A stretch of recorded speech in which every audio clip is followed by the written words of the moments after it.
To start changing the visible problems that you have in public speaking, you must begin by changing the invisible, which is what you don't see. Do you know how to do that?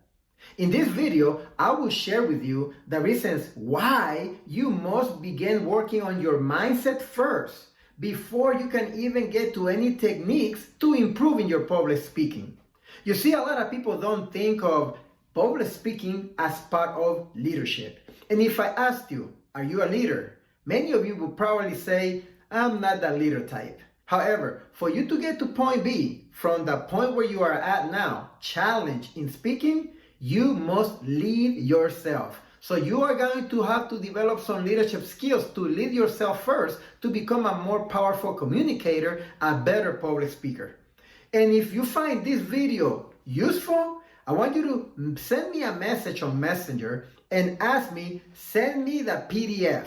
There is a PDF that I have for you that will give you 2 more systems and tools that I want you to start practicing to begin rewiring your mind to become a better public speaker. So if you want to receive that, just message me on Messenger and say, send me the PDF.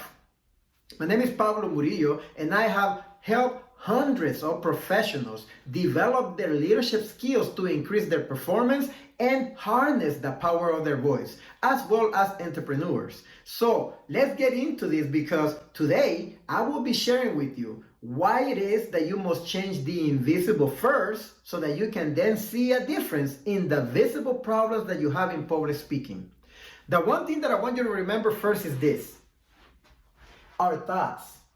Our thoughts are the beginning of everything in our lives.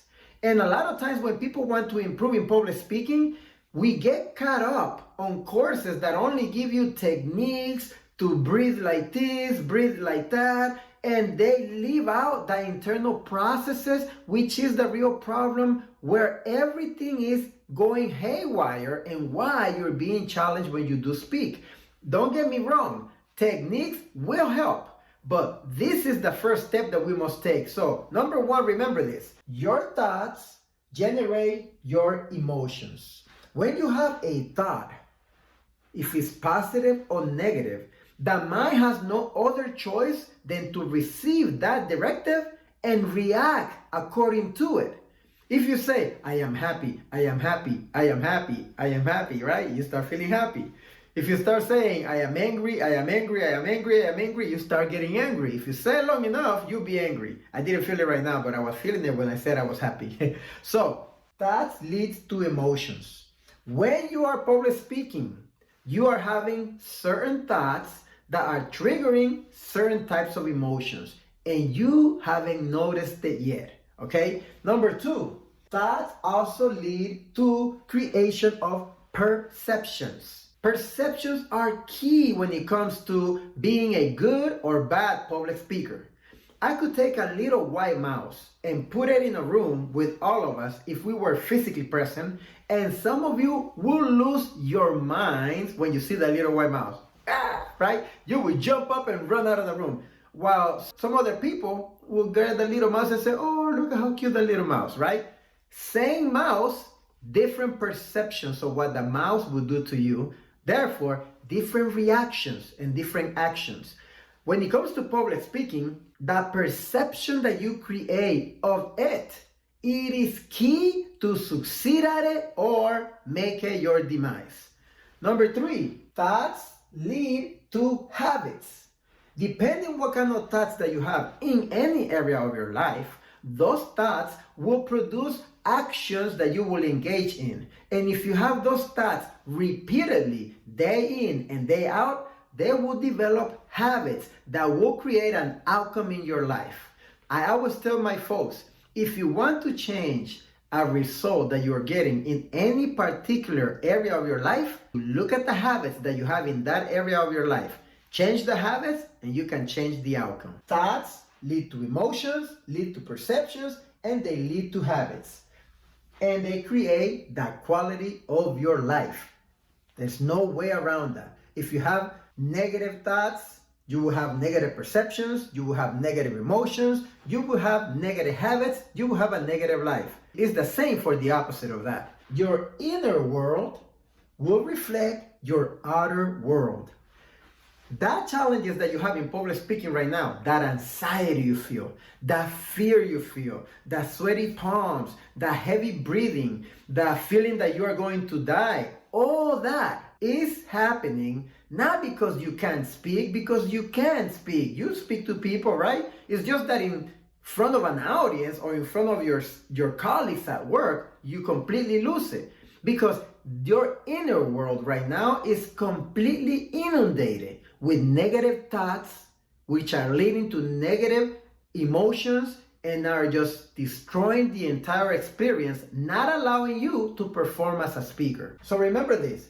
If you want to change the outer world, then we got to start changing our inner world first. And to change the invisible, it is the first step to change the visible. The visible are the problems that you're having. But those problems are coming from in here. That's it. It's in here. You are in charge to change what's going on in here with a few systems that I will be sharing with you.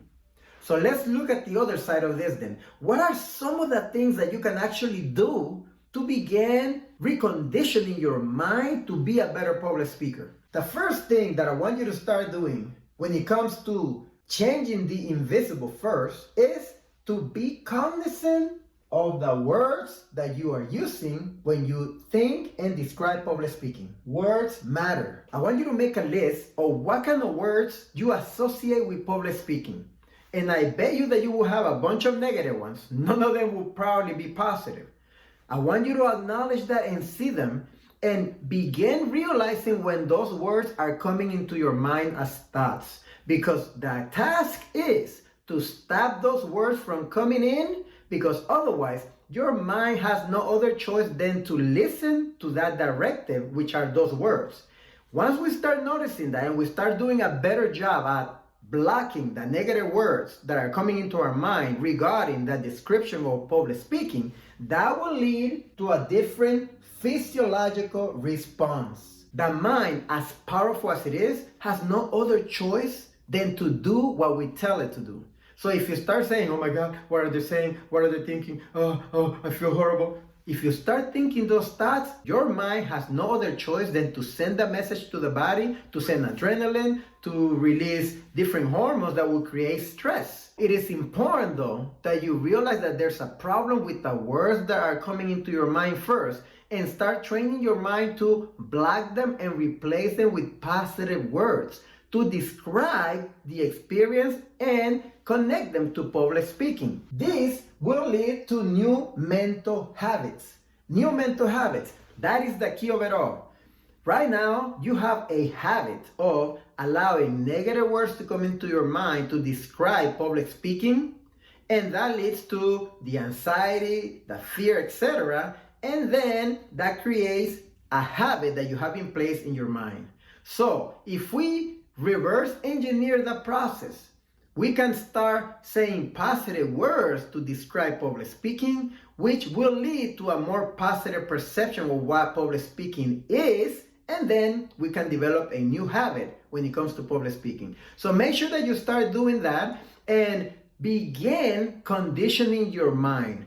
In every video that I'll share with you moving forward, I'll have nuggets from different aspects how we will continue to work on our minds so that you can become a better public speaker. And remember, if you want the PDF with 2 more systems that you can implement on daily basis to recondition your mind, send me a message on Messenger saying, send me the PDF. So this is Pablo Murillo from Genesis Leadership Trainings. See you at the top where the champions belong.